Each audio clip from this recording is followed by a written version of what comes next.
نداء الحق صوت قد شجاني وبلغني الحقيقة والأماني وكان لي السبيل إلى المعالي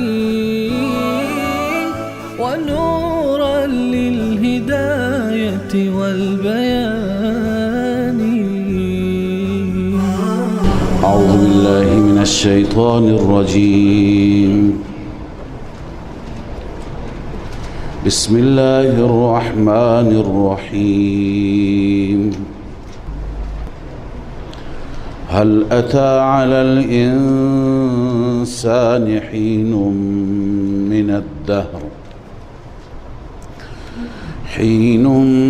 من الدهر لم يكن شيئا مذكورا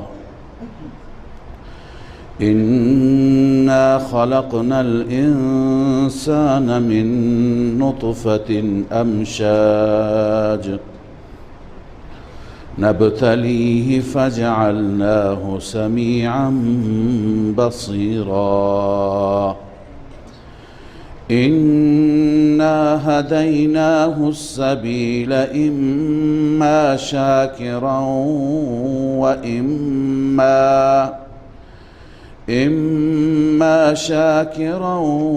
وإما كفورا إنا أعتدنا للكافرين سلاسل وأغلالا وسعيرا. صدق الله العظيم. اللهم صل على سيدنا وشفيعنا سبحانك لا علم لنا إلا ما علمتنا لا حول ولا قوة إلا بالله العلي العظيم. رب اشرح لي صدري. سوره مبارکه دهر هست. به این سوره دهر هم میگویند، سوره انسان هم میگویند، سوره امشاج هم میگویند، چون در ابتدای این سوره هم ذکر انسان است، هم بحث دهر هست و هم امشاج که هر یکی توضیحشون ذکر میشه انشاءالله. ما در سوره قیامت که دیروز خواندیم، در سوره قیامت تخویفاتی بود و تهدیداتی بود برای منکرین قیامت، چون که منکرین فکر میکردند که بعد از اینکه بمیرند خدای عزوجل استخوانهای اونها را جمع نمی کند، مجددا زندهشون نمی کند. الله عزوجل در اون سوره فرمود که ما ایحسب الانسان ان یترک سدى، ما انسان را به همین حال خودش بیهوده نمیگذاریم، بیهوده خلقش نکردیم، بیکار نمیگذاریم. انسان زندگی داشته، نعمت داشته، باید پاسخگو باشد، باید جوابگو باشد. در این سوره الله عزوجل علی سبیل ترقی بیان می فرماید که هل اتی علی الانسان حین من الدهر، انسان یه زمانی بود که وجود نداشت، ما انسان را پیدا کردیم. از چی پیدا کردیم؟ از نطفه پیدا کردیم. و این هم زیاد با عقل اگر نگاه بکنیم و با عقل بسنجیم، با عقل هم خانی ندارد که از یک نطفه درست بشه و بعد چقدر کمالات در وجودش باشد. هم سمیع باشد شنوا، هم بصیر باشد بینا، هم عقل داشته باشد. لذا از یک نطفه وقتی که چنین انسانی درست میشه، کی درست میکنه؟ قادر مطلق. پس اون قادر مطلق قدرت داره که دوباره همین انسان را با وجودی که خاک شده، با وجودی که استخوان شده، با وجودی که خاکستر شده، دوباره پیداش بکند. پس در ابتدای این سوره مبارکه دلیل خلقت دوباره، دلیل پیدایش بعد از مرگ هست. الله تعالی می فرماید هل اتی علی الانسان حین من الدهر. این هل صیغه کلمه استفهام است، اما اینجا به معنای قد هست، به معنای تحقیق هست. مثل هل اتاک حدیث الغاشیه، هل اتی علی الانسان حین، ای قد اتی، به تحقیق بر انسان آمد زمانی، حین من الدهر، از زمانه، وقتی از زمانه بود که لم یکن شیئا مذکورا، مراد جنس انسان است، که انسان اصلا شیء قابل ذکر نبود. یعنی یک روزی بود که انسان وجود نداشت. همه تقریبا مردم دنیا و عقلای دنیا قبول دارند که انسان یه زمانی نبود.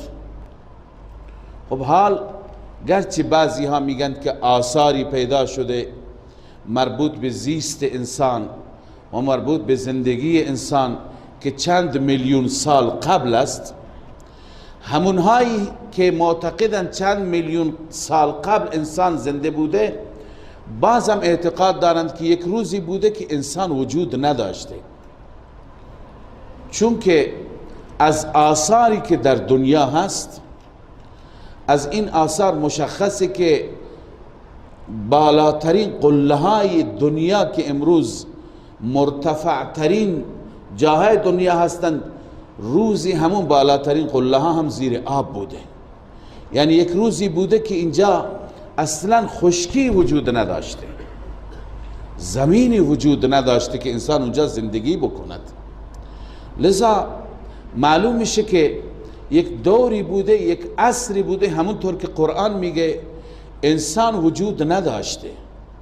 قبل از پیدایش انسان جنات بودند. الله عزوجل این مخلوق را قبل از انسان پیدا کرده، اما انسان برای بار اول با خلقت حضرت آدم پیدا شد. حال حضرت آدم چند سال پیش بوده اینو الله بهتر میداند. این که در تفسیرهای ما نوشته شده که 6000 سال پیش یا الان میگن 7000 سال پیش حضرت آدم به وجود آمده، این تاریخی هست که از کتابهای اهل کتاب گرفته شده، از کتابهای یهود و نصارا گرفته شده و در رابطه با اطلاعاتی که ما از اهل کتاب میگیریم، پیغمبر عظیم الشأن ما به ما دستور دادند که از اهل کتاب اگر چیزی را منتقل میکنید، روایت میکنید، بکنید، اما نه ما تصدیق میکنیم نه تکذیب میکنیم، نه تایید میکنیم نه رد میکنیم. به چه دلیل؟ به دلیل اینکه اولا این کتابهای آسمانی هستند. امکان داره که چیزی اگر تو اینها هست از مطالبی است که خدا فرموده، لذا رد نمی کنیم. این امکان هم هست که چون این کتابها تحریف شدند، بعدا ملاهای یهود و نصارا دستکاری کردن، این احتمال هست که اونها خودشون این چیز را اضافه کردن، لذا تایید هم نمی کنیم، رد هم نمی کنیم. البته اگر چیزی تو این کتابها باشد که با قرآن مخالف باشه، اون وقت با شدت رد می کنیم. مثلا تو این کتابها هست که بعضی از انبیا جادوگری میکردند، حضرت سلیمان را میگن. خب این را ما با شدت رد میکنیم، ما میگیم دروغه، خلافه، چون قرآن گفته و ما کفر سلیمان، سلیمان هیچ وقت جادو نکرد. جادو یعنی کفر، هیچ وقت کفر نکرد. بس چیزی که تو کتابهای اونها با عقاید ما مخالف باشه، با عقاید قرآنی مخالف باشه، ما اونها رد میکنیم. اما چیزی که به عقیده ما مربوط نیست، مثلا درباره پیدایش آدم که 7000 سال پیش بوده نه تایید میکنیم نه رد میکنیم. خدا میدونه که آدم چند هزار سال پیش بوده. این مربوط به عقاید و به دیدگاه های اسلامی ما نیست، لذا چه قبولش بکنیم چه نکنیم به حال ما فرقی نمی کند. به هر حال معلوم میشه که یک روزی بوده که انسان اصلا وجود نداشته. الله می فرماید هل اتی علی الانسان ای قد اتی علی الانسان، بر انسان آمد حین من الدهر، وقتی از همین زمانه که لم یکن شیئا مذکورا، انسان چیزی قابل ذکر نبود. یعنی انسان موجودی نبود که کسی اشاره بکنه بگه این موجود، اصلا موجود نبود، معدوم بود. ما آفریدیم انسان را، ما که آفریدیم. وقتی که الله از ابتدا آفریده انتهایش را هم میتونه بیافریند. الله می فرماید انا خلقنا الانسان من نطفه امشاج، ما آفریدیم انسان را از نطفه امشاج. امشاج یعنی مخلوط، مخلوط یعنی بلا نسبت نطفه مرد و زن با هم چی میشه؟ مخلوط میشه، قاطی میشه. ما انسان را از این آفریدیم. الان ببین دو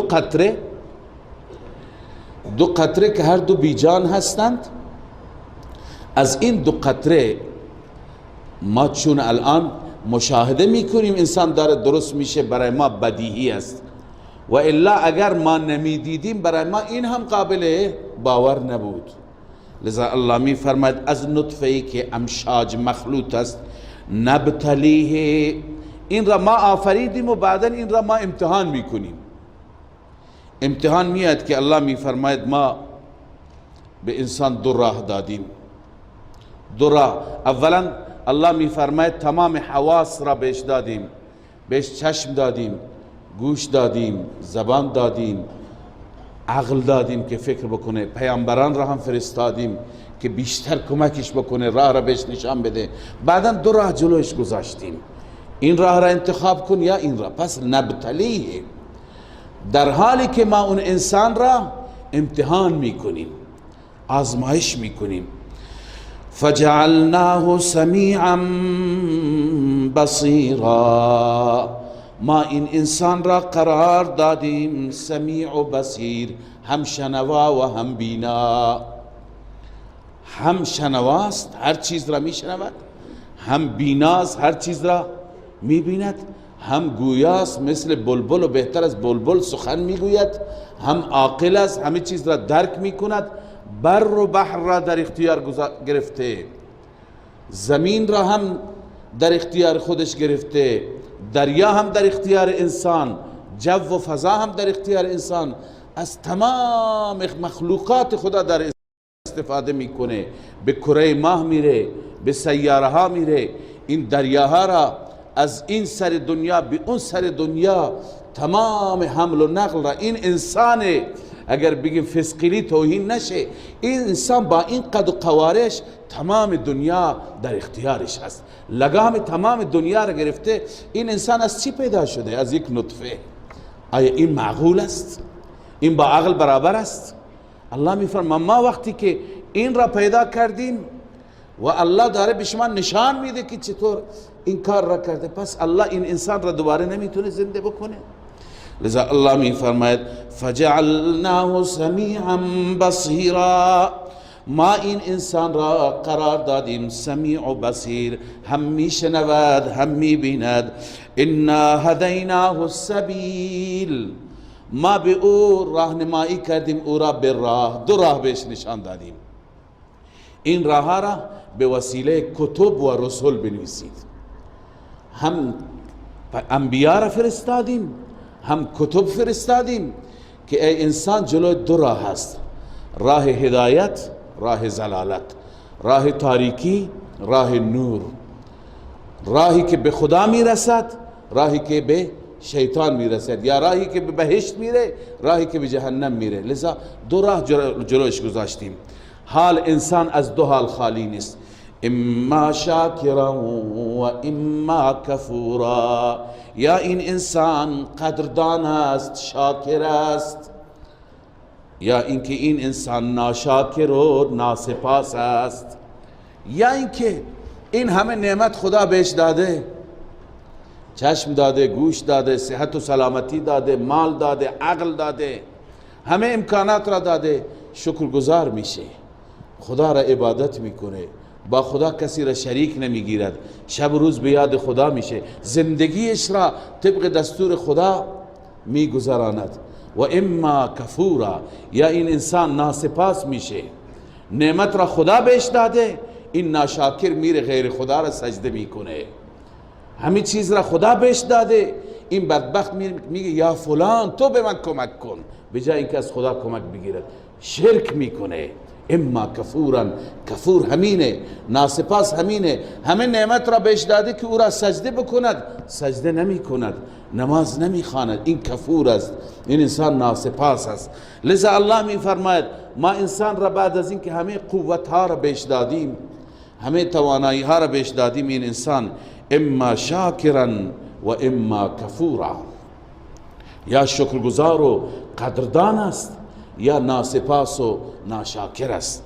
اما الله عزوجل برای هر گروه جایی تعیین کرده.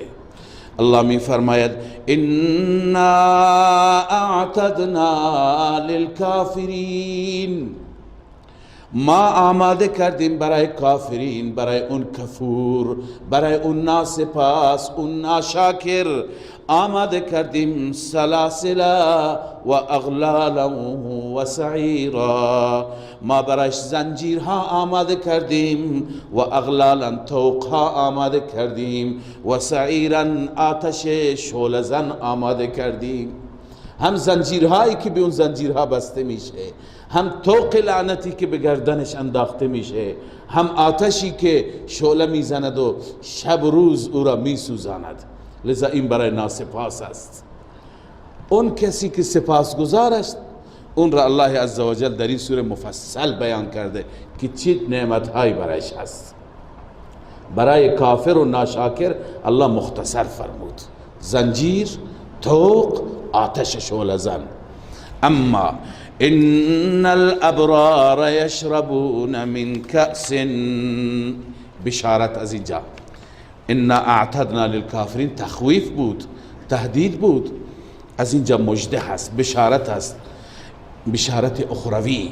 ان الابرار یشربون من کأس، همانا انسانهای نیک، ابرار نیکان، اونهایی که در زندگی خودشون نیکی دارند. ان الابرار یشربون من کأس، می نوشند از جام شرابی که کان مزاجها کافورا، مزاج آن یعنی مخلوط با آن کافور است.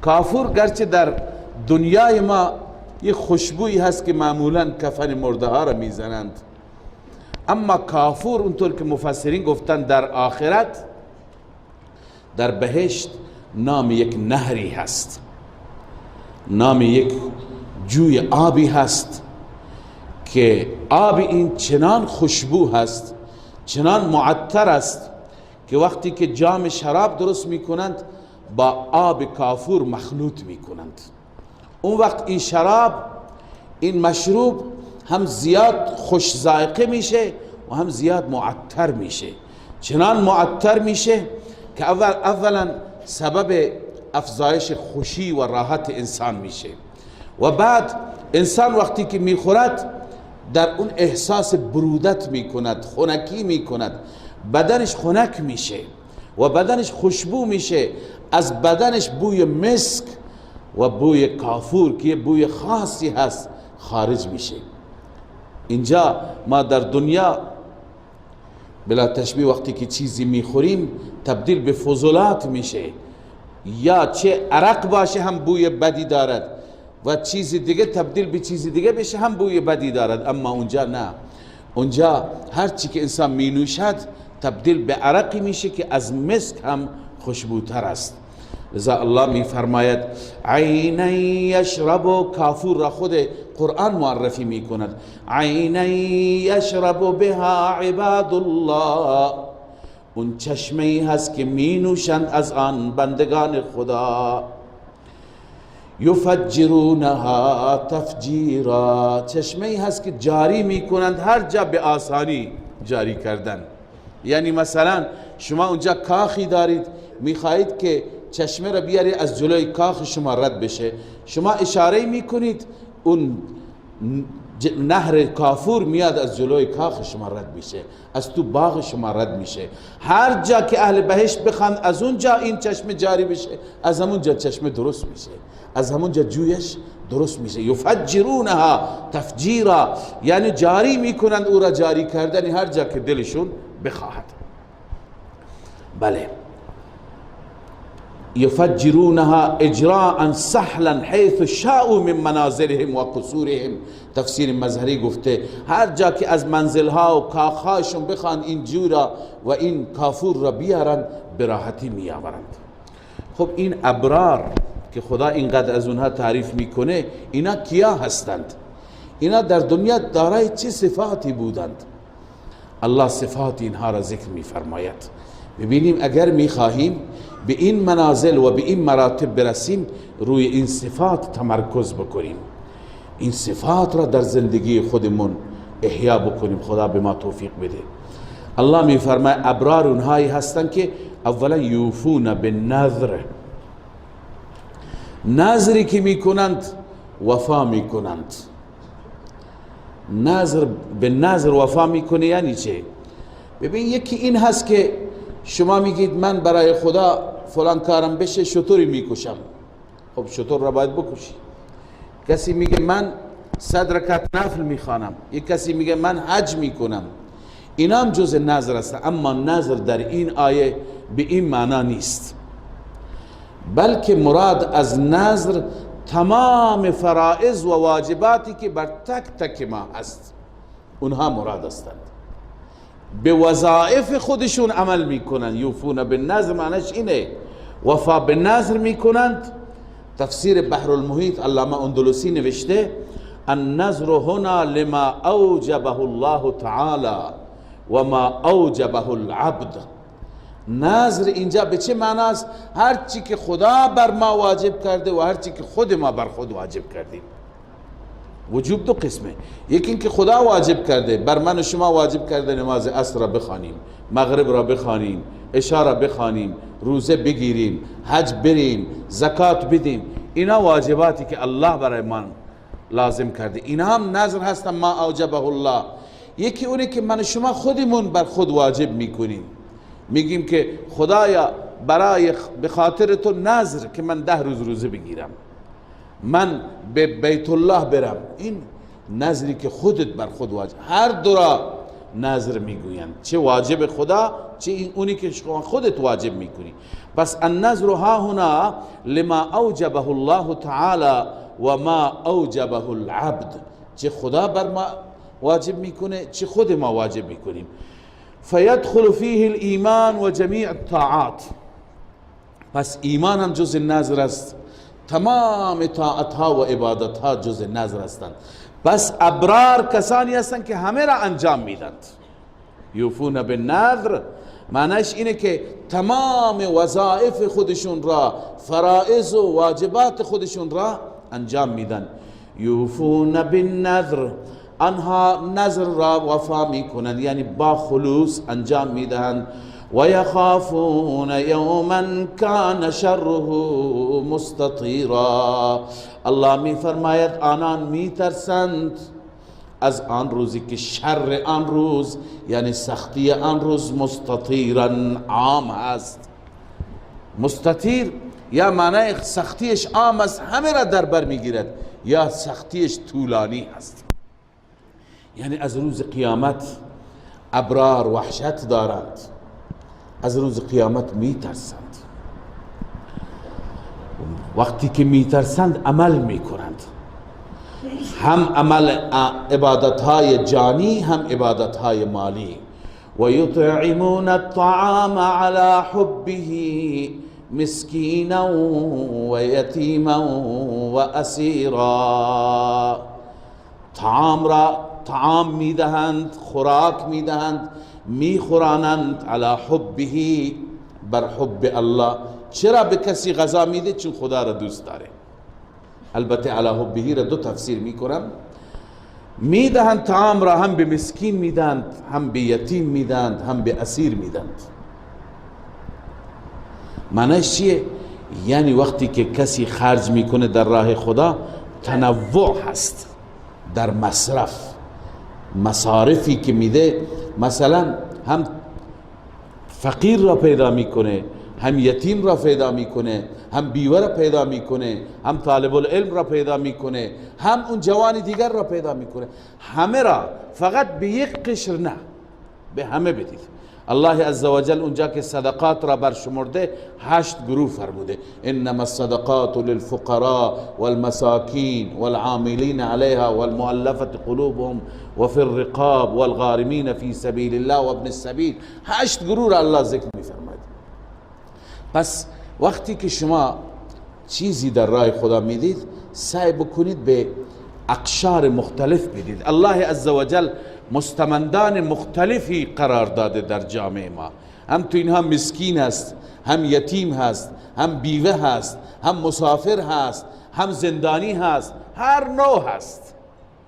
بعضی ها مثلا هستن فقط در بخش دیه و زندانی ها کار میکنن، فقط پولشون را اونجا میدن. خوبه، توفیقی هست. ولی دیگران چی؟ بعضی ها فقط دنبال یتیم ها هستند. خب به غیر از یتیم دیگر دردمندان دیگه هم هست. بعضی هم میگن فقط پول من برای طالب العلم مصرف بشه در راه خدا. همه خوبه، هر یکی البته سلسله مراتب داره. اما ما اگر میخوایم کل خیر را داشته باشیم، به همه اقشار رسیدگی بکنیم. لذا الله میفرماید طعام را به این افراد میده. گرچه درباره این آیه یک شأن نزول بیان کردند که از نظر سندی زیاد قوی نیست، روایتش روایت ضعیفی هست. میگویند این آیات درباره بعضی از اهل بیت، بالخصوص سیدنا علی کرم الله وجهه، و درباره فاطمه الزهراء رضی الله تعالی عنها، که حسن و حسین مریض شدند، خیلی حالشون خراب شد. حضرت علی نذر کرد که خوب بشن 3 روز روزه میگیره. به همین خاطر میگه این اشاره به نذر اونهاست. بعد خوب شدن، 3 روز روزه گرفت. روز اول رفت نانی آماده کرد، چیزی وام کرد، نان درست کردند و دم خونه مسکینی آمد گفت به من بدید. هم علی گرسنه بود، هم فاطمه، وقت افطار بود، هر چی نان بودن به اونها دادند، بدون افطار ماندن. روز دوم دوباره آماده کردند، یتیمی آمد به اونها دادند. روز سوم اسیری آمد به اونها دادند. یعنی هیچی برای خودشون نگه نداشتند. درباره اهل بیت و فضائل اهل بیت هیچ شکی نیست. اهل بیت به جا و به مراتبی رسیدند که بقیه افراد امت نرسیدند. اما اینکه ما هر آیه را سعی بکنیم بر اهل بیت تطبیق بدهیم درست نیست. ممکن است که مصداق این بودند، اونها صحابه بودند، ولی آیه را به صورت عام تفسیر میکنیم که من و شما هم بتونیم مثل این باشیم، من و شما هم بتونیم مصداق این آیه باشیم و این آیه و فضیلت این درباره من و شما هم صدق بکند. بنابراین این 2 تا تفسیر داره. عرض کردم یکی و یطعمون الطعام علی حبه، حبه ضمیر به الله برمیگرده، یعنی علی حب الله. طعامی که میده، غذایی که میده، خوراکی که میده، چرا میده؟ به خاطر محبت الله میده، یعنی اخلاص داره. یک تفسیرش اینه، اخلاص داره، برای خدا میده، خدا را دوست داره، لذا به همه اقشار میده. دومین تفسیر علی حبه، ضمیر هی برمیگرده به خود طعام، یعنی طعام را که میده علی حبه، بر حب طعام، یعنی با وجودی که خودش این طعام را دوست داره، خودش این غذا را نیاز داره، خودش به این غذا علاقه داره، چه غذایی باشد، چه پولی باشد، چه لباسی باشد، چه کفشی باشد، هر چی باشد، خودش نسبت به او محبت داره ولی با وجودی که دوستش داره میده. منظور اینه که از جنسی که میده، اونی که از کار افتاده اون نمیده. گاهی میشه که ما مثلا غذایی داریم، خب بهتر اینه، توفیق اینه که همون اول غذا یک بخشی برای فقیر جدا کنیم بهش بدیم، برای همسایه‌مون که در کنار ما هست ندارد از همون اول یک ظرفی برایش جدا بکنیم غذا بدیم. اما غذا را بخوریم، الان پسمانده و اضافه مونده، الان مابقی که مونده هم معده ما پر شده، سیر شدیم، این غذا را دوست نداریم، یا تو آشغالدان میریزیم یا میگیم ببره به همسایه بده. این علی حبه دیگه نشد. این غذا را تو دوست نداری دیگه، اون اگه به همسایه ندی میندازی، دور میندازی. لذا غذای انسان بده، صدقه انسان در راه خدا بده، و بالخصوص زکات انسان بده که چی؟ که واقعا خودش اون نسبت به او دلچسپی داشته باشه، دوست داشته باشه. مثل بعضی، من عذر میخوام، بعضی مغازه‌داران شهر خودمون نباشیم که گاهی مثلا میخوان زکات پارچه هایشون را بدن، پارچه فروشه، مثلا کفش فروشه یا مواد غذایی میفروشه، میارن چیزهایی را به عنوان زکات میدن که اون جنس الان از مد افتاده، به قول خودشون بنجل شده، مشتری ندارد، کسی نمیخرد. الان اینا را میارم تحویل حوزه علمیه میدم، اینا را بین طلاب تقسیم بکنید.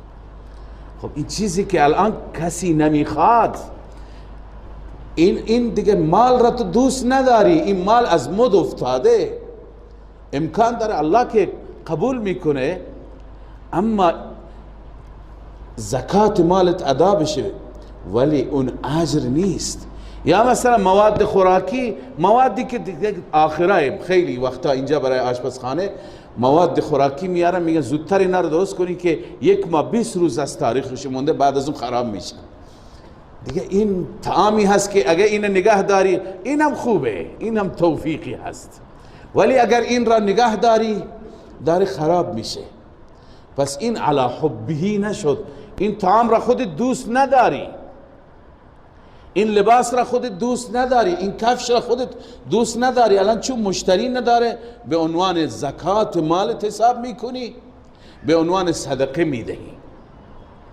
لذا توفیق اینه، کمال اینه، هنر اینه که طعام را بدی در صورتی که اون طعام را خودت هم بهش رغبت داشته باشی، خودش بهش اشتیاق و علاقه داشته باشی. یا مثلا در عروسی های ما،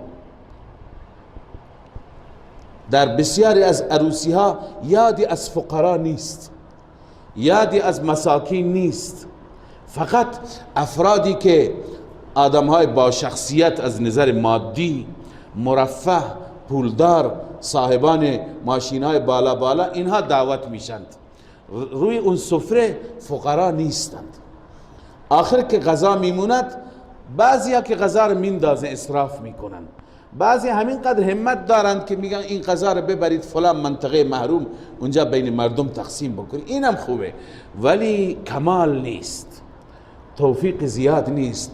توفیق همینه که همون زمان اگر این آدمای با شخصیت را از نظر شما با شخصیت دعوت کردی، کار خوبی کردی، یک طرف سفره فقرا باشند. رسول اکرم صلی الله علیه و سلم رد کردن اون سفره ولیمه و عروسی را که فقط اهل ثروت اونجا دعوت بشند و هیچ کسی از فقرا و از بینواها و از مستمندان نباشند. برکت سفره شما این هاست، انما ترزقون بضعفائکم، شما را اگر خدا رزق داده به برکت ضعفاست، به برکت فقراست. چه بسا اینها را شما خدمت میکنید، رزق شما بیشتر و برکت پیدا میکنه. لذا پس طعامی بدهید به مستمند که اون طعام هنوز خود شما به اون طعام علاقه مندید، به اون صدقه خود شما رغبت دارید. لذا الله می فرماید و یطعمون الطعام علی حبه، طعام را میدهند در حالی که طعام را خودشون هم دوست دارند، یا اینکه در حالی که الله را دوست دارند به خاطر الله میدهند. به کی میدهند؟ مسکینا، به مسکین میدهند. مسکین کدومه؟ مسکین را دو تفسیر کردن تو قرآن. بعضی گفتن او مسکینا ذا متربه، متربه یعنی خاک.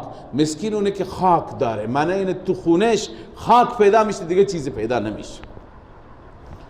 بعضی گفتن نه اون فقیره. مسکین اونه که یک کمی داره، به اندازه قوت لایموتی هم داره.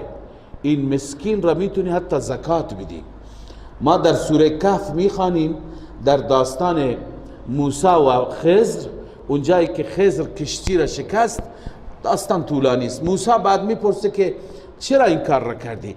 میگه و اما السفینه فکانت لمساکین، اون کشتی کرایه کشی میکردن چند تا مسکین بودند، چند تا آدم نادار بودند. پس ببینید چند تا مسکین شریک شدن یک کشتی خریدند. این مسکینه، ولو اینکه داره درآمد داره. پس مسکین اون نیست که کلا بیکار باشه فلج باشه، اونم هست. اینی که درآمد اندکی داره هم مسکینه. بنابراین مثلا یک کارگری کار میکنی تو بازار، روزی 30,000 تومان میگیره. این 30,000 تومان به زور به خورد بچه هاش میده. شما بگی این خودش درآمد داره، جوان کار میکنه، به این نده. نه، اینم مسکینه. حتی کسی یک پراید داره کرایه کشی میکنه، با مشکل قسطاش را در میاره، با مشکل نان فرزندانش را در میاره، اینم مسکینه. اگر دیگه سرمایه اضافه تو بانک ها نداره، به اینم میتونی زکات بدی. لذا مسکین طبق این تعریف دوم که در سوره کهف هست، اون کسی است که اندک داره اما سرمایه نداره، پسنداز نداره. لذا این هم میتونه مسکین باشه، به این هم بدهید. لذا الله می فرماید علی حبه مسکینا و یتیما، یتیم اونه که سرپرست نداره، و اسیرا اونه که اسیر هست. اسیر یکی اونه که در زمان قدیم جنگ ها بود، در دست دشمنی افتاد، باید پول میدادیم تا اون را آزاد میکردیم. امروز بر زندانیان صدق میکنه، اسیر هستن. خیلی از افراد هستن به خاطر چک های خودشون تو زندان هستن، چکشون پاس نشده، ورشکست شده. بعضی هستند که تصادف کردن، قتل خطا کردن، دیهی برگردنشون هست. اگر انسان پولی جمع بکنه و اینها را آزاد بکنه، این هم یکی از مواردی است که قرآن راهنمایی کرده. اسیره، اون دیگه از اسارت رها میشه. لذا الله می فرماید به اینها بدید. ابرار اونهایی هستن که به اینها میدهند، بعدن چی میگویند؟ انما نطعمکم لوجه الله، ما به شما میدهیم، ما شما را میخورانیم برای رضای الله. فقط الله مد نظر است. لا نريد منكم جزاء ولا شکورا، ما از شما نمیخواهیم جزاء پاداشی، عوضش برای من بیا کار بکن. نه، من هیچ جزای فعلی نمیخوام ازت، ولا شکورا تشکرم نمیخوام، جزای قولی. بعضی مثلا امکان داره به یکی از خویشاوندان خودشون کمکی بکنند، ولی میگه بیا امروز خونه کار دارم، 4 ساعت ازش کار میکشه، بعدن 50,000 تومان بهش میده. خب این دیگه نشد. صدقه را بهش دادی ولی کار کشیدی ازش کار نخوا، ازش عوض نخوا. اونی که بهش دادی اون دیگه همون حق و زحمه و مزد شد، نه هیچی شما و نه هیچی اون. اما کسی که جزا نخواد، عوض نخواد، ولا شکورا تشکرم نخواد، نمیخواد از من تشکر بکنی، الله راضی باشه، لوجه الله، برای الله. انا نخاف من ربنا یوما عبوسا قمطریرا. اینها چرا میدند در راه خدا؟ 2 چیز، یکی خوف، یکی رجا، یکی امید، یکی ترس. انسان میده امیدواره که الله بهش بده و هم میده از الله میترسه وقتی مؤاخذه نکنه این حق مال را من ادا نکردم، لذا از اینم میترسه. انا نخاف من ربنا، همانا ما میترسیم از رب من، یوما عبوسا قمطریرا، از اون روزی که عبوس هست. عبوس یعنی سخت. اصل عبوس چهره ها که متغیر بشه، چهره های کفار در اون روز متغیره. یوم تسود وجوه، چهره ها سیاه، چشم ها کبود، بدن ها زخمی. لذا از اون روز میترسیم. قمطریرا یعنی خیلی سخت، خیلی مشکل. لذا میگوید که من که در راه خدا صدقه میکنم از اون روز میترسم که پایم گیر نکند.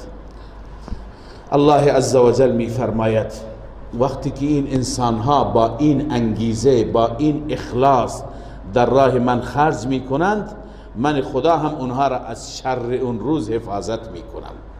واقعا صدقه آتش را خاموش میکند، صدقه غضب رب را خاموش میکند. گاهی الله ناراضی بر بنده به خاطر یک کار اشتباهی که کرده، انسان توبه بکنه صدقه بده، صدقه غضب رب را خاموش میکنه. لذا الله میفرماید فوقاهم الله شر ذلك اليوم، الله آنها را حفاظت میکند از شر اون روز، از مضرات اون روز، از بلای اون روز. ولقاهم نظرة و سرورا، الله میفرماید به اونها میدهد الله تر و تازگی و سرورا، شادمانی و خوشی. در اون روز چهرهشون حشاش بشاش، تر و تازه، خوشحال و خندان. این انسان ها دیگه کارشون را تو دنیا کردند. ولقاهم، الله طوری اینها را با اینها برخورد میکنه، اینها را ملاقات میکنه که اینها تر و تازه هستند، شاد و خوشحال هستند. و جزاهم بما صبروا جنة و حریرا، الله به اینها جزا میده. چه جزایی؟ جزا چرا بهشون میده؟ بما صبروا، به سبب آنچه که صبر کردن در دنیا. چه جزایی؟ جنتا و حریرا، بهشت میده و لباس های بهشتی و ابریشمی، لباس های ابریشمی و بهشتی به تنشون میده. خب عرض کنم خدمت شما بما صبروا، میخواستم عرض کنم روی این بما صبروا. الله اشاره میکنه که یکی از دلائل اینه که شما در دنیا صبر کردید. این چه صبری مراده؟ یک صبر عند المصیبت است. خدا برای یک انسانی مصیبتی میاره، مشکلی میاره، انسان صبر میکنه، انسان داد و فریاد نمیکنه، انسان ناشکری نمیکنه. این صبر هم باعث اجر میشه.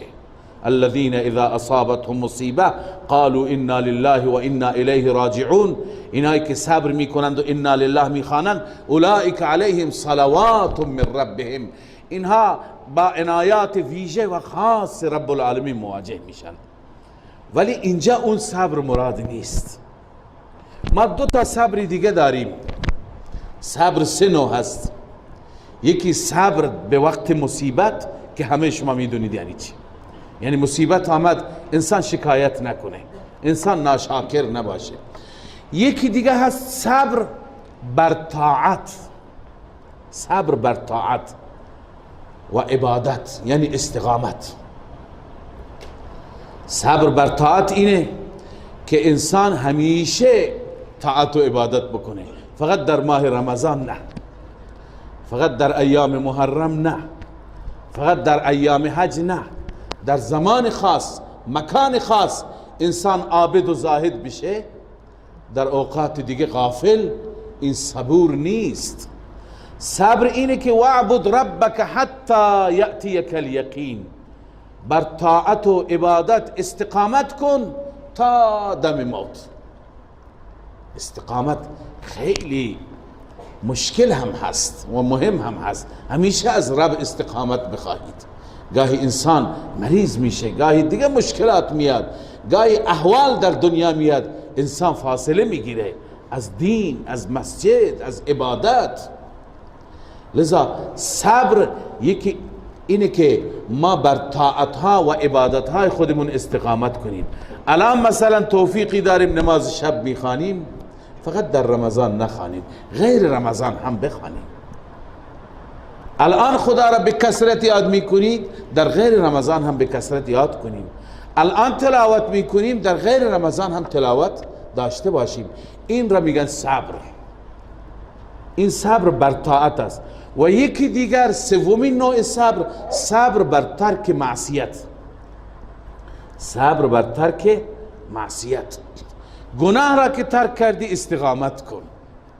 مثلا الان رمضان گناه را ترک کردند خیلی ها، خدا استقامت بده. بعضی ها هستن که مثلا در ماهای دیگه فیلم نامناسب نگاه میکنن، الان ترک کردن. خب استقامت کن بر ترک معصیت. نامحرم نگاه نمیکنه، خب استقامت کن. هر گناهی، بعضی ها هستن عصبانی میشن خودشون را کنترل میکنن، الان کنترل میکنن.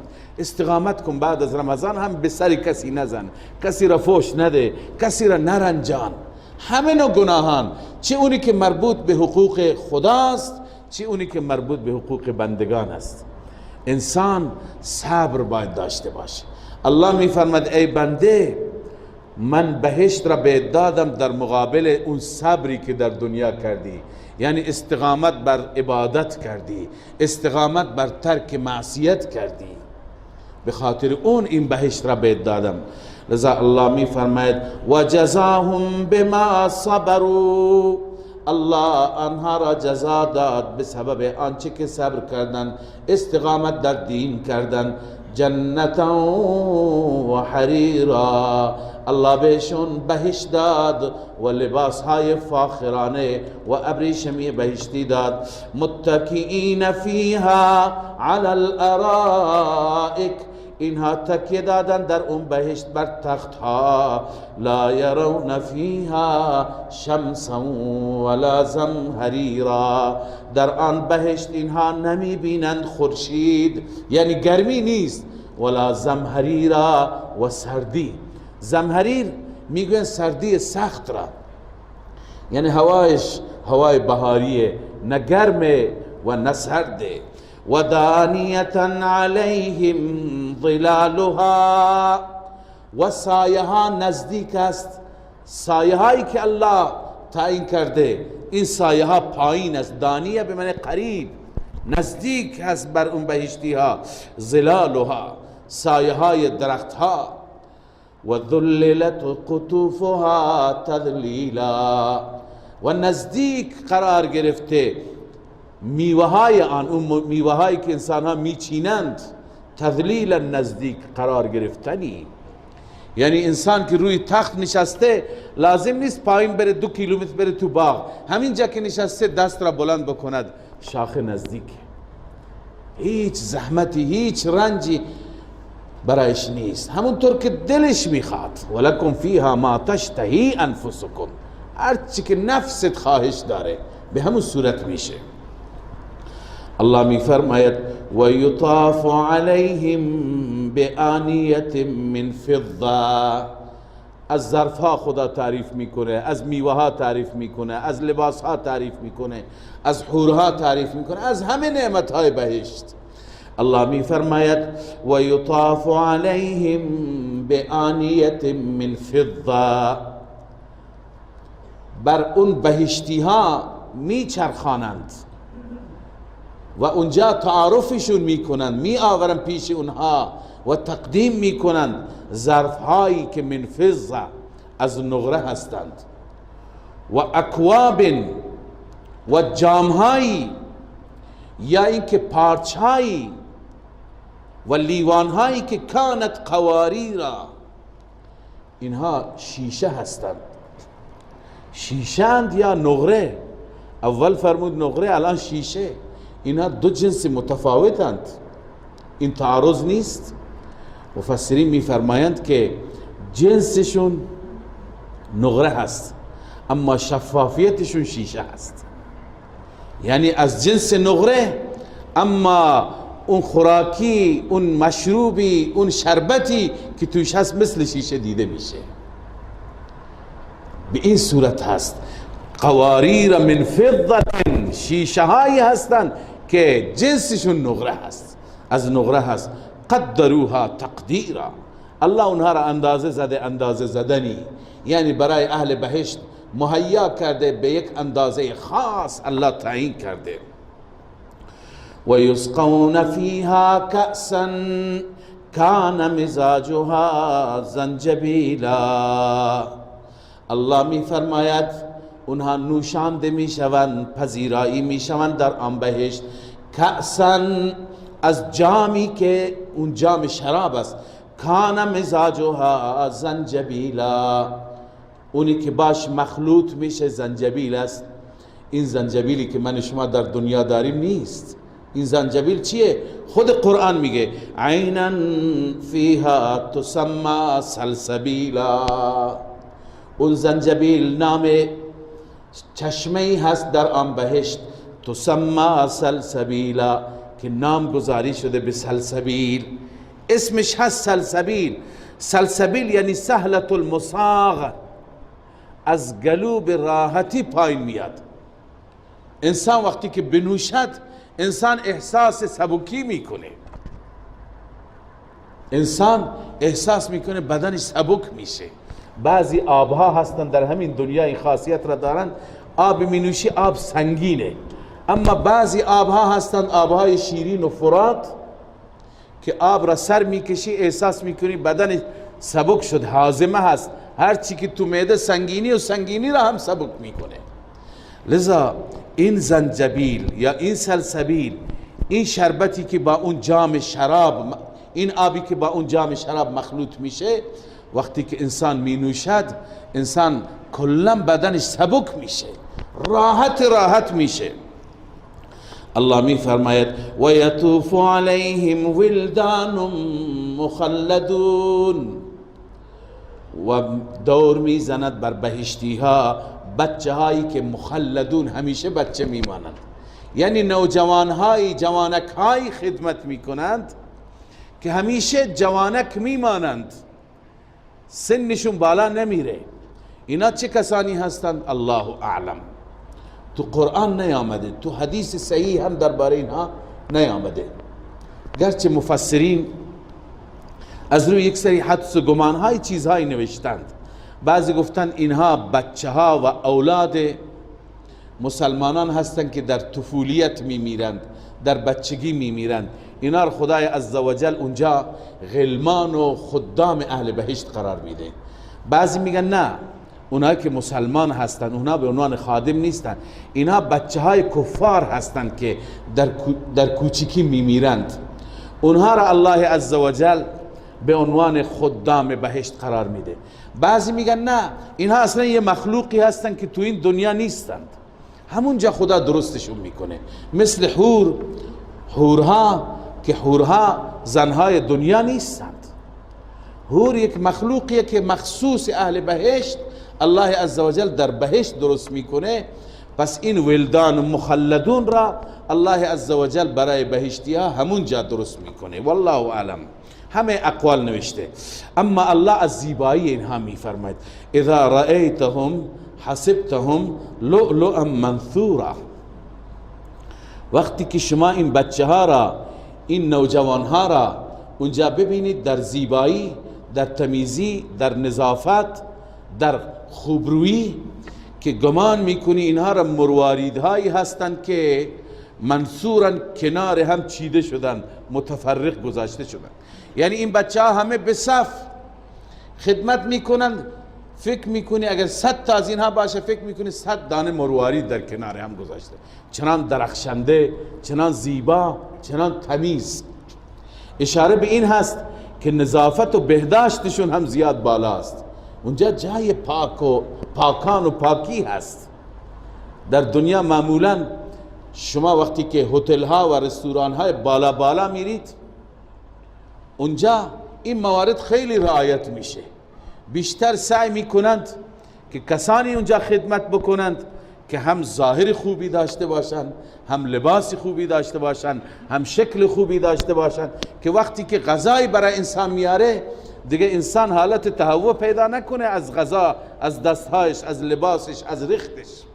لذا اونجا الله عزوجل این اشاره را میکنه که اینها در زیبایی چنان هستند، گویی که اینها لؤلؤ منثور هستند، مرواریدهای پراکنده و کنار هم گذاشته شده هستند. و اذا رأیت ثم رأیت نعیما و ملکا کبیرا.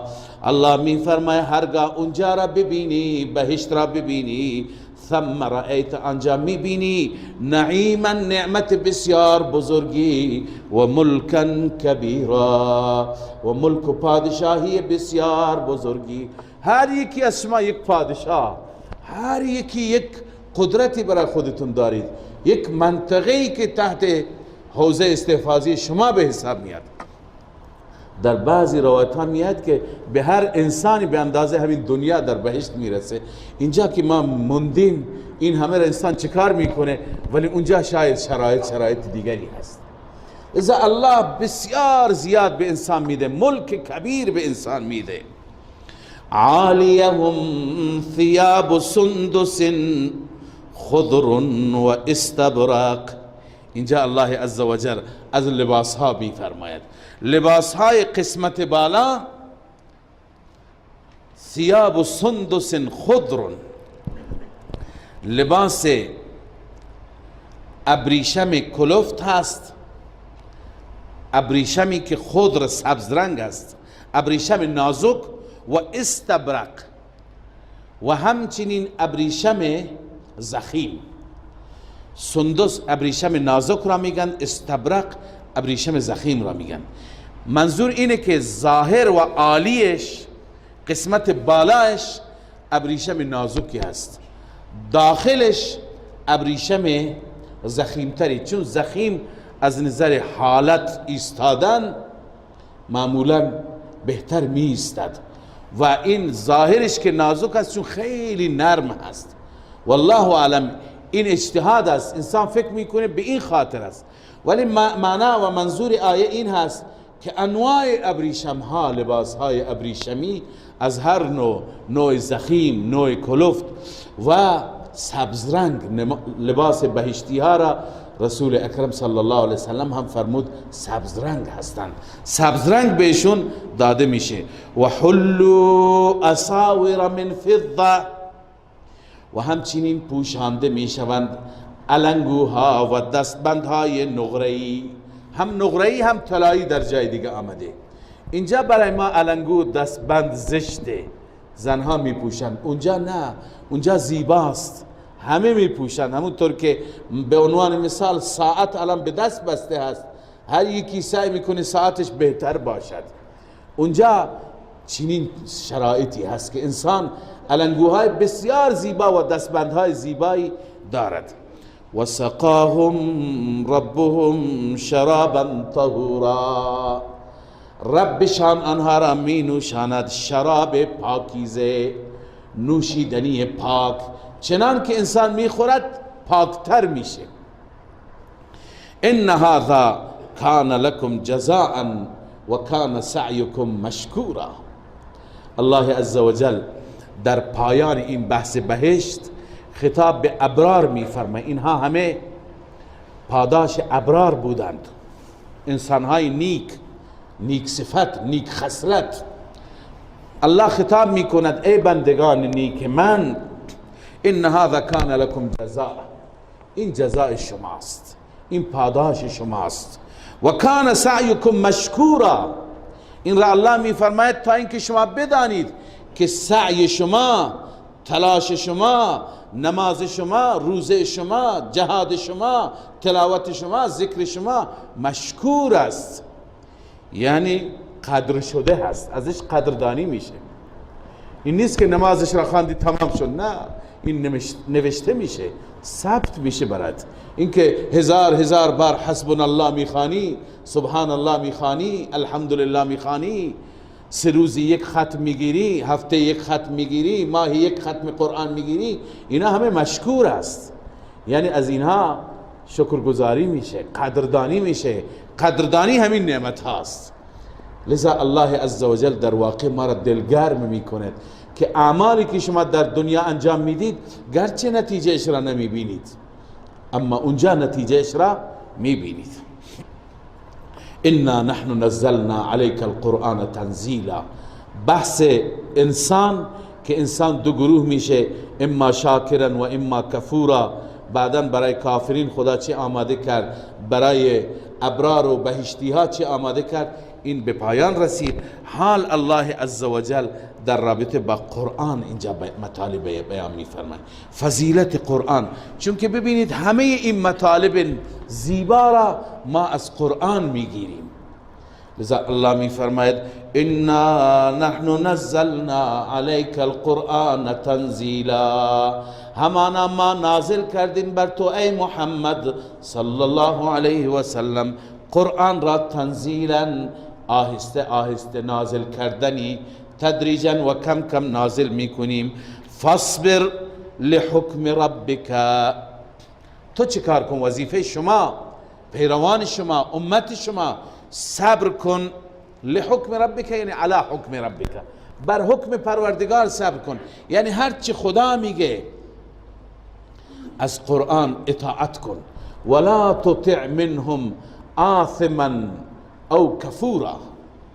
اطاعت نکن از آن کفار. آثما یعنی گناهکاری را، او کفورا یا ناسپاسی را. آثم شما پایینش بنویسیم، تفسیرش هست بد عمل، کفور بنویسیم بد عقیده. یعنی انسانی که عقیده شرکی و کفری دارد و انسانی که عمل فاسدی دارد، از این نوع انسان ها اطاعت نکن، از قرآن اطاعت کن.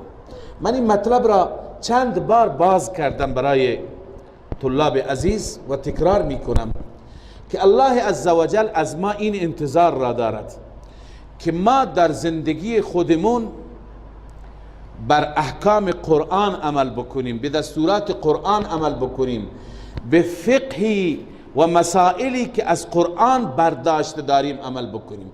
شاید افرادی که اطراف ما هستند، انسانهایی که اطراف ما هستند، از ما انتظاراتی داشته باشند. امکان داره از ما انتظار داشته باشند ما بعضی از مسائل خودمون را به خاطر مصلحت، به خاطر وحدت، به خاطر سیاست، به خاطر یک سری منافع ملی ما کنار بگذاریم و بریم اونجا همراهی بکنیم. ما نه، در این نوع سیاست، این مصلحت، این وحدت به درد نمیخورد.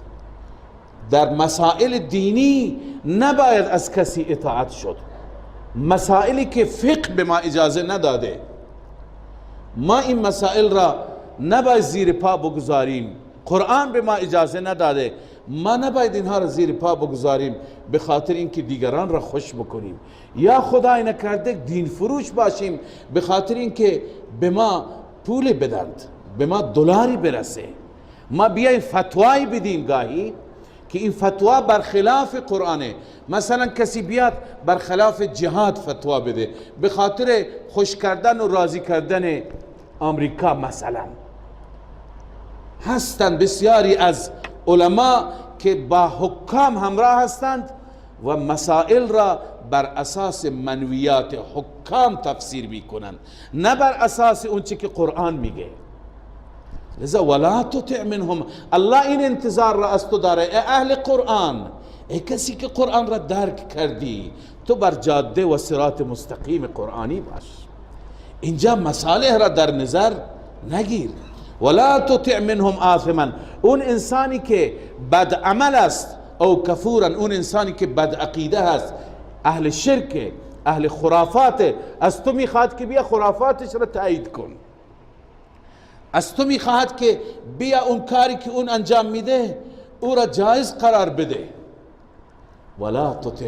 اینجا تو باید از قرآن اطاعت بکنی و اگر رفتی به خاطر رضای او، به خاطر منافع مادی خودت، به خاطر هر چی که باشد، اگر رفتی او را خوش کردی، او را راضی کردی و رب را ناراضی کردی، تو در واقع به این قرآن پشت دادی. این میشه دین فروشی. الله میفرماید ولا تطع منهم آثما او کفورا، از اینها اطاعت نکن، اون انسان گناهکار و بدعمل و اون انسان ناسپاس و بدعقیده و غیر ناسپاس است، مشرک ناسپاس است. خدا او را پیدا کرده، خدا همه چیز را بهش داده، او میره از غیر الله استمداد میکنه، از غیر خدا کمک میخواد و انتظار داره که من و شما هم تاییدش بکنیم. واذکر اسم ربک بکرة و اصیلا، امکان داره برای ما اگر همراهی نکنیم با آثم و کفور خطراتی برای ما باشه، تو به ربت بچسب. واذکر اسم ربک بکرة و اصیلا، ربت را یاد کن صبح و شام، محکم با رب باش، هیچ کس نمیتونه آسیبی به تو برسانه. صبح و شام و من اللیل فاسجد له، و همچنین در شب او را سجده کن. و سبح لیلا طویلا، او را تسبیح بگو، پاکی او را بیان کن در طول شب. این آیات را هم علما گفتن این آیه از اون آیاتی هست که اشاره به نمازهای پنجگانه شده. چطور؟ واذکر اسم ربک بکرة و اصیلا، صبح و بیگاه، صبح و شامگاه رب را یاد کن. صبح اشاره به نماز فجر است، بکره. اصیل اشاره به نماز ظهر و عصر. و من اللیل فاسجد له اشاره به نماز مغرب و عشاء است که در شب هم سجده کن. و سبح لیلا طویلا، در طول شب تسبیح و تقدیس و پاکی خدا را بگو، اشاره به نماز شبه که در طول شب با ربت راز و نیاز کن، تسبیح و تقدیس و تحمید و استغفار. لذا الله می فرماید پس به ربت بچسب، هیچ کسی به تو آسیب نمی رساند. ان هؤلاء یحبون العاجله، این کفار عاجله را دوست دارن. یکی هست عاجله، یکی هست آجله. عاجله که نقد هست، دنیاست. آجله اونه که مدتش تعیین اون آخرت است. لذا کفار عاجله را دوست دارند، یعنی در همین دنیا زندگی همین دنیا را میخواند، چون به آخرت اعتقاد ندارند. و یذرون وراءهم یوما ثقیلا، پشت سر خودشون میگذارن روز سختی، پشت سر میگذارن یعنی نادیده میگیرند قیامت را، بعدا اون برایشون سخت میشه. نحن خلقناهم و شددنا اسرهم، الله میفرماید ما اینها را آفریدیم، این کفار را، و شددنا اسرهم، ما محکم کردیم رگهای بندشون را. اسر میگن رگهای باریک را، اون رگهایی که انسان به وسیله اون رگها میتونه تمام بندهای بدن خودش را به حرکت در بیاره. انگشتها را شما میتونید هم مچ بکنید هم باز بکنید، این به سبب یک سری رگهایی هستند بسیار ظریف که اونها نقش اساسی دارن در حرکت بدن. لذا الله میفرماید اونها را ما محکم، ما 100 بار دستمون را ببندیم و باز بکنیم، اگر نخی باشد کنده میشه، اما اون را الله محکم آفریده. و اذا شئنا بدلنا امثالهم تبدیلا، هرگاه ما بخوایم تبدیل میکنیم امثال اینها را، این کفار را از بین میبریم، تبدیلا تبدیل کردنی. و بعضی گفتن نه، اذا شئنا بعثناهم یوم القیامه، ما روز قیامت اینها را در روز قیامت از قبرها بلند میکنیم. و بدلناهم یعنی به اینها یک فاعددناهم خلقا جدیدا، یک خلق جدیدی، یک پیدایش جدیدی میکنیم و بعد عذابشون میدیم. الله پناه بده. ان هذه تذکره، در پایان این سوره الله عزوجل تمام مطالب گذشته را به عنوان پند و اندرز و به عنوان یادآور برای ما یادآوری میفرماید. لذا این مضامین گذشته تذکره هستند برای شما، پند و اندرزند.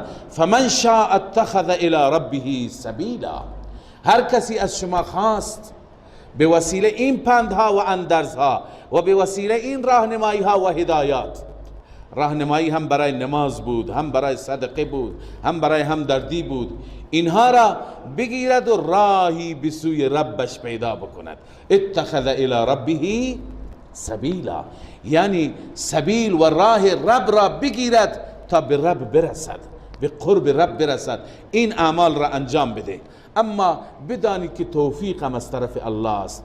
و ما تشاءون الا ان یشاء الله، شما نمی توانید بخواهید مگر زمانی که الله بخواد، لذا همیشه از خدا توفیق بخواهید.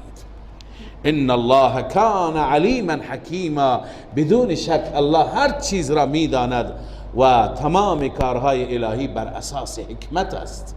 الله توفیقی میده بر اساس حکمت است. یدخل من یشاء فی رحمته، هر کسی را که الله بخواد در رحمت خودش داخل میکند. یعنی منیب را، کسی که حق طلبی داشته باشد، کسی که انابت داشته باشد. اما کسی که ضد و عناد داشته باشد، و الظالمین، اون ظالمین، اون معاندین، اعد لهم عذابا علیما، الله برای اونها آماده کرده عذابی دردناک. سوره مبارکه دهر بود که در این سوره ما خواندیم الله عزوجل تفهیم فرمودند که انسان را الله عزوجل از نطفه‌ای پیدا کرده و چه کمالاتی در انسان قرار داده. اون ربی که این خلق و این آفرینش را انجام داده، اون رب قادر است که دوباره انسان را در روز قیامت هم خلق بکند. صدق الله مولانا العظیم.